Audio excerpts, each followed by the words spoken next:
As a recap, the following candidates were successfully nominated to contest for the position or office of the President. Number 1, Bulira Frank, representing the Revolutionary People's Party. Kasivante Robert, National Peasants Party. Kyagulanyi Sentam Robert, National Unity Platform. Mabiz Joseph, Conservative Party. Mugisha Muntu Gregory Muntu Oyera, Alliance for National Transformation. Munyagwa Mubarak Serunga, the Common Man's Party. Nandala Nathan Mafwavi James, Forum for Democratic Change. Yoweri Tuhaburwa Museveni Kaguta, National Resistance Movement. Campaigns for presidential and parliamentary elections ended yesterday, Tuesday, 13th of January 2026 at 6 p.m. and polling will be conducted tomorrow. Voting shall be by universal adult suffrage and shall take place at all the 50,739 polling stations across the country, beginning at 7 a.m. till 4 p.m. The Commission wishes to emphasize that polling for presidential and parliamentary, that is, directly elected member of parliament and district woman representative to parliament elections will take place on the same day. Furthermore, the ballot paper for presidential elections bears the particulars of all the above-mentioned presidential candidates. The Commission, therefore, wishes to dismiss the false information which has circulated on social media that voters will vote for individual candidates on separate days. That is false. Just dismiss it and disregard it in its entirety. After the final process of cleaning up the National Voters Register, the total number of registered voters in Uganda are as follows. First of all, the number of districts in the country, as by today, 14th January 2026, 146 districts, 312 counties, 353 parliamentary constituencies, 2,191 sub-counties or towns or municipal divisions, 10,717 parishes, 71,214 villages, 50,739 polling stations. The number of registered voters is 21,681,491. Out of the said 21,681,491 voters, the number of male voters is 10,334,362, representing 47% of the total number of registered voters, while the female number of voters is 11,347,129,000, representing 53.5% of registered voters. The Electoral Commission has issued a full color photo bearing voters register for use on polling day.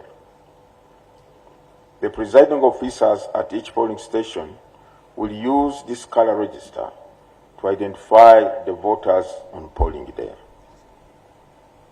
The Commission has further provided copies of the voters register to the presidential candidates to enable them through their official agents ensure that only eligible persons are allowed to vote during this election, and only at the polling station where one is registered as a voter.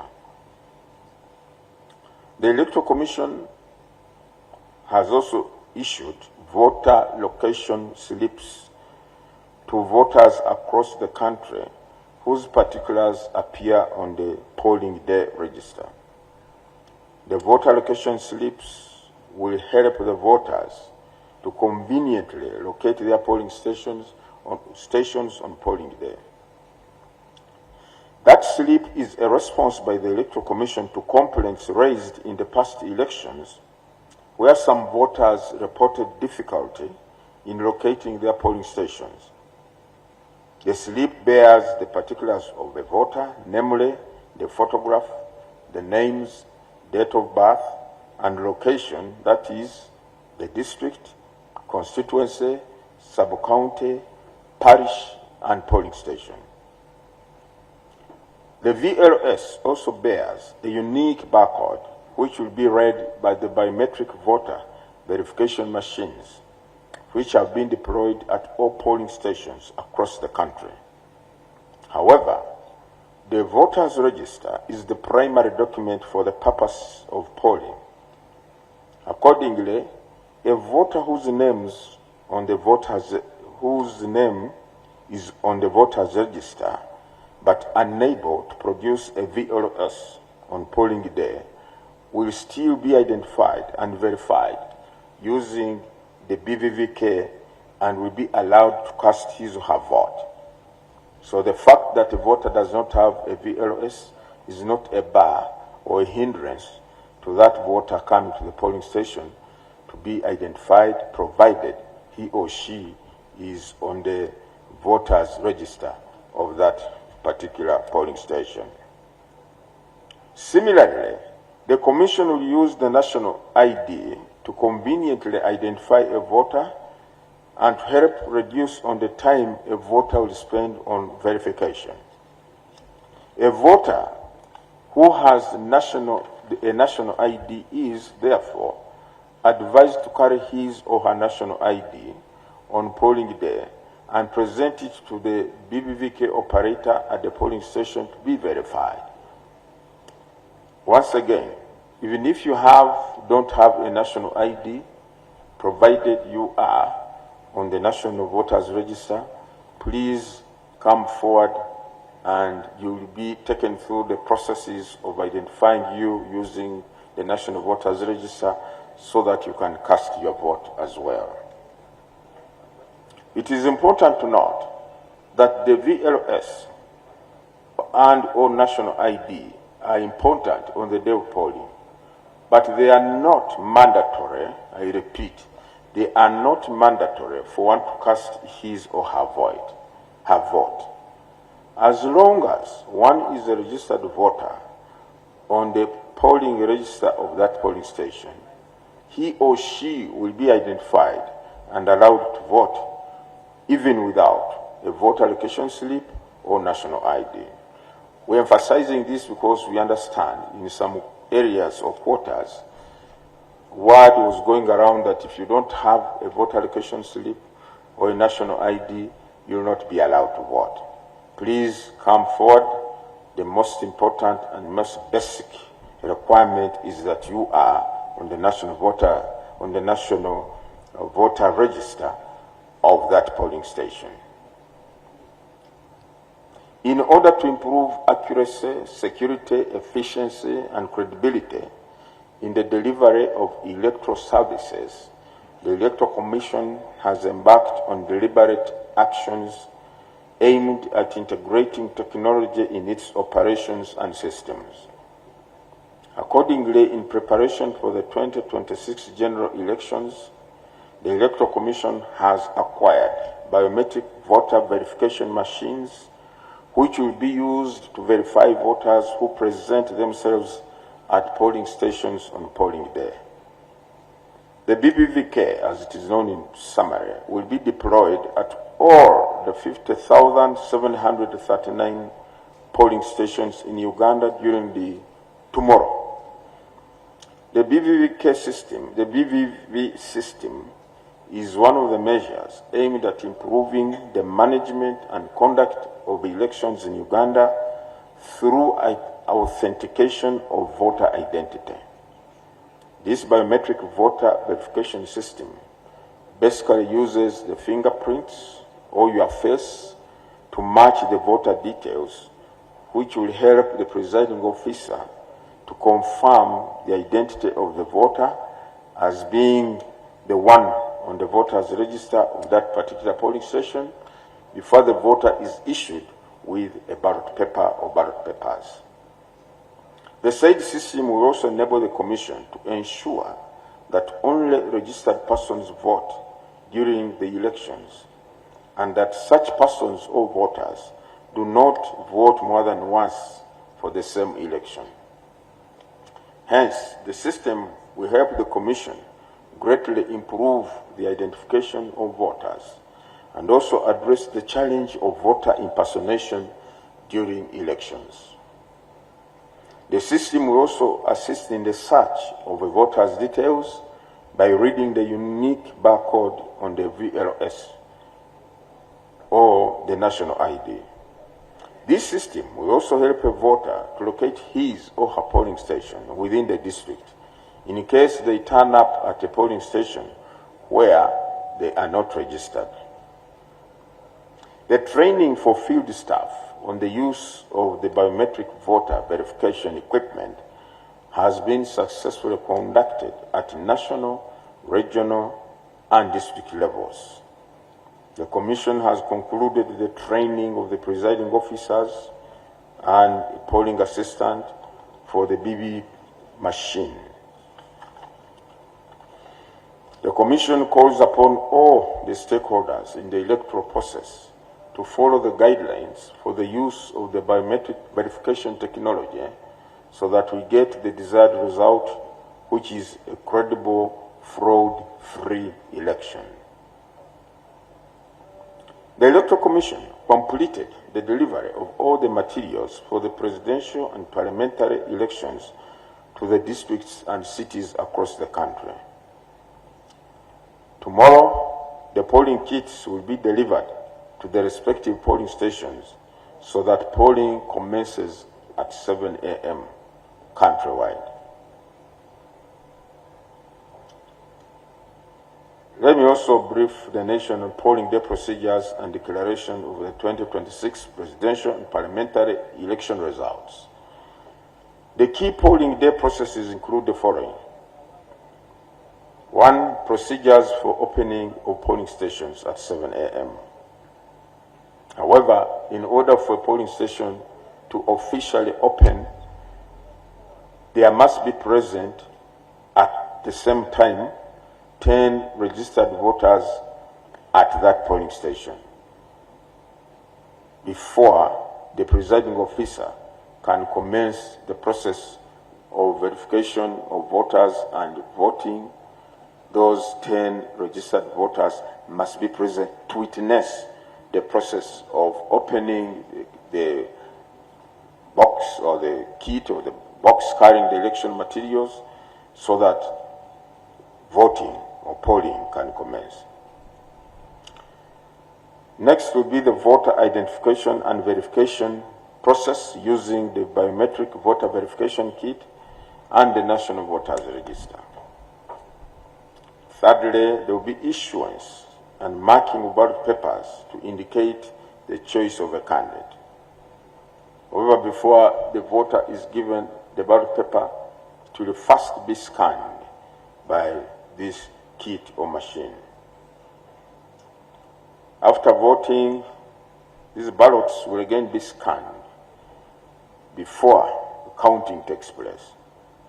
Thereafter, counting will be conducted by the presiding officer in the presence of the agents of all the candidates, and any observers will be present, and other authorized officials or persons at the polling station. Then the results, the next major activity will be the tallying of the results, both at district and national levels, and declaration of the final results within the prescribed time frames in the law. The procedures for declaration of the 2026 presidential and parliamentary elections results will be as follows. At the polling station, after the counting of ballot papers cast, the results at the polling station will be announced by the presiding officer at the polling station in the following order. Presidential, we start with the presidential, then directly elected member of parliament, and district or city woman member of parliament. This is provided for in the law. This is a requirement in the law. Then at the sub-county level, results from the polling station shall be transported from the polling station to the sub-county headquarters, which is merely a central collection point for all polling stations of that particular sub-county. So at the sub-county, no single activity will take place regarding polling or voting or the contents of that kit or box. That sub-county headquarters will merely be a collection point. I'm emphasizing this because some stakeholders have expressed concern, or they have raised allegations that when results leave the polling stations and they are taken or delivered to the sub-county headquarters, something funny or something strange happens at the sub-county headquarters to the results. That is not true. The sub-county headquarters are merely to gather all the boxes of the materials after polling from the various polling stations to that sub-county, from which they will be collected up to the district tally center.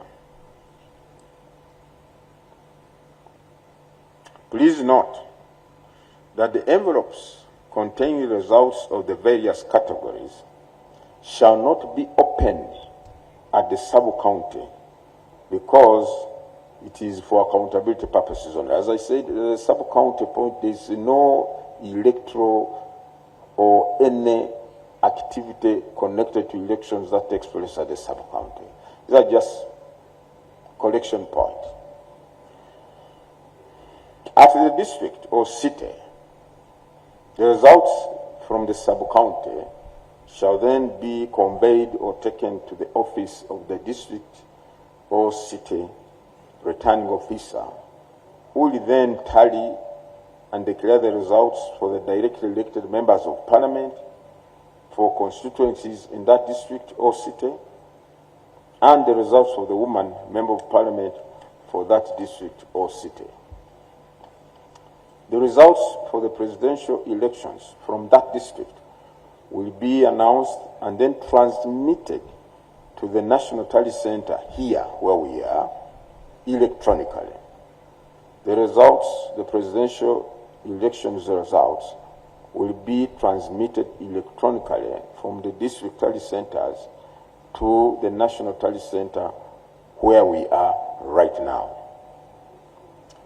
And at the National Tally Center, please note that the constituency for the presidential candidates is the entire country. Accordingly, the Electoral Commission will tally all results from the districts or cities of Uganda and finally declare the duly elected candidate as president within 48 hours from the closure of polls. Once again, the Commission has gazetted these very grounds, which is our home or our head office grounds, plot 2508, Lubowa, Kigo, Lueza Road, Makindye, Sabagabo Municipal Council, Wakiso District, as the National Tally Center for the presidential elections. The tallying of results will commence on Thursday, that is tomorrow, after 4 p.m., that is after the closure of polling, as and when the various districts transmit the results to the National Tally Center. In order to minimize disruption of work at the National Tally Center, access will be in a regulated and controlled manner and shall be limited to only duly accredited media personnel, national and international observers, and agents of political parties and independent candidates, as well as other accredited invited guests to this ground. Now, we wish to also give some guidance to our voters on the correct manner or way of marking the ballot paper. The Commission wishes to guide on how to mark your ballot paper correctly as follows. When you receive the ballot paper, you will notice it has 4 columns. The first column is for the candidates' names, the next is for the candidates' photos, and the third is for the candidate's symbol. Then the last will be an empty box where you are required to put your tick or thumbprint. The voter is required to mark the ballot paper using the authorized mark of choice in the law. That is either a tick or thumbprint provided in the space provided for each candidate. Please don't use any other mark. Don't use any words on that ballot paper. Don't use words like our man, yes, our woman, yo-yo, aberewo, awangale, and such things. Don't write any words in the box against the name of your candidate or the candidate you support. Use the authorized marks in law. If you use any other mark other than those 2, you are rendering your ballot invalid. You will have wasted your precious time of coming to the polling station, getting the queue, going through all these processes. You will also have wasted that vote because the candidate whom you think you support or you supported, who compelled you to come or raised the desire in you to come and vote, will not get that vote from you. It will have been wasted. The voter should be careful that his or her tick or thumbprint is not outside the box or crossing into another candidate's box. If it does, the vote will be invalid. If the tick crosses 2 boxes of candidates, or the thumbprint is partly in the box of one candidate and partly in the box of another candidate, that vote will be rendered invalid. And it will not be counted for any candidate or in favor of any candidate. However, let me emphasize this. The ballot paper that has the authorized mark of choice placed on the candidate's name, the box of the name, or the box of the candidate's photo, or the box of the candidate's symbol is in law valid because the intention and the choice of the voter is very clear. It can be ascertained. Although he or she did not place the tick or thumbprint in that box provided for that purpose, but puts the tick or thumbprint on the name of the candidate, or the photo, or the symbol of the candidate, that ballot is valid in law.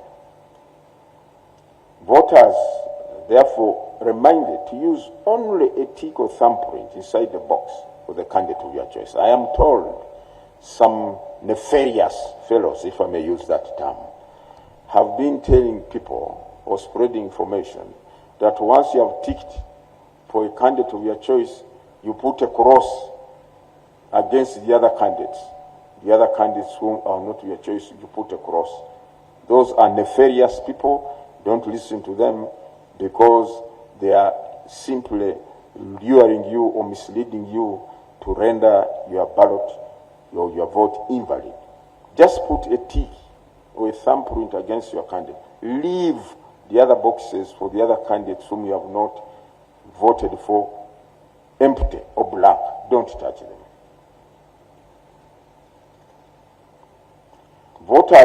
Voters are therefore urged to mark the ballot paper correctly so that the vote is counted.